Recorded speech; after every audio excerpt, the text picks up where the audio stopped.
You're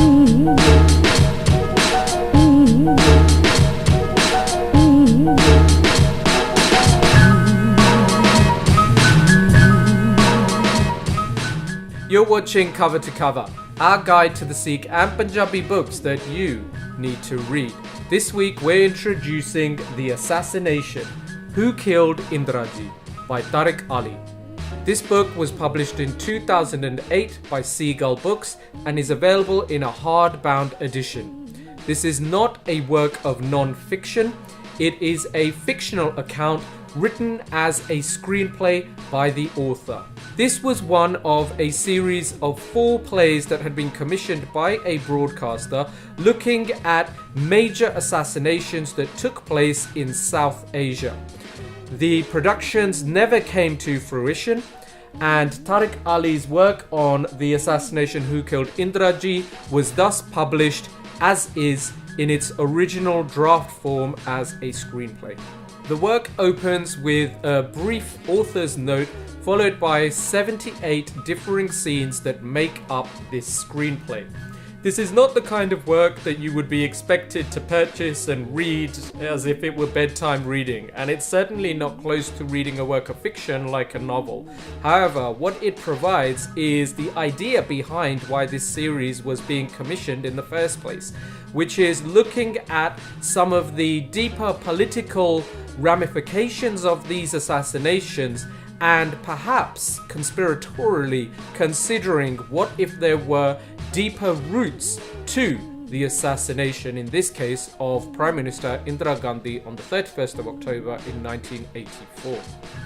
The Sikh community worldwide both venerates and celebrates the executors of Indira Gandhi. That was Bhai Beyant Singh and Bhai Satwan Singh, and then later by association Bhai Kher Singh, who was also executed for his part in the conspiracy. What this work does is, through a fictional narrative, I must stress again, look at what benefits were to be gained by other parties who had political clout in the subcontinent and wanted to see the demise of Indira Gandhi. It's an interesting narrative to read because it makes us realize that there is so much more going on in the sphere of politics, particularly on the international scene, than we look at quite simply. The storyline depicted in this screenplay work does not take away from the Qurbani of Shaheed Bhai Beyant Singh and Shaheed Bhai Satwan Singh and their execution of Prime Minister Indira Gandhi for her ordering the invasion into the Darbar Sahib of Amritsar in June of 1984. But what it does is suppose that perhaps there were other forces who also wanted to see this happen and perhaps even played a hand in bringing it to be. This is a fictional narrative, so it's not intended for us to take as gospel, and thus, in my opinion, doesn't take away from the Qurbani of those 2 Shaheeds. What it does is make us realize that there were more than just Sikhs who despised Prime Minister Indira Gandhi, and it actually adds to the idea that she was a tyrannical dictator who had been ruling the subcontinent with an iron fist. The words of the play are not dialogue heavy. As a screenplay, it is just as important to lay out the setting and the tone of the atmosphere that is being provided in each differing scene as it is the words that are being spoken by any of the characters and people who are part of this play.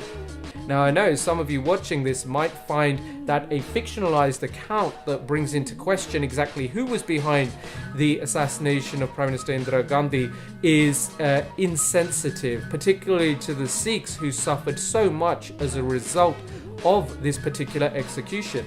However, I would also put to you that there are non-fiction accounts that also suggest the work of other territories and states who were pleased to see the assassination of Indira Gandhi.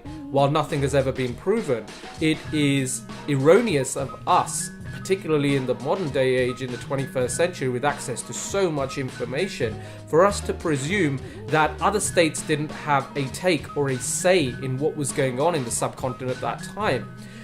A prime example of this would be the British involvement in the invasion of Darbar Sahib in 1984, which has only come to light in the last 4 years.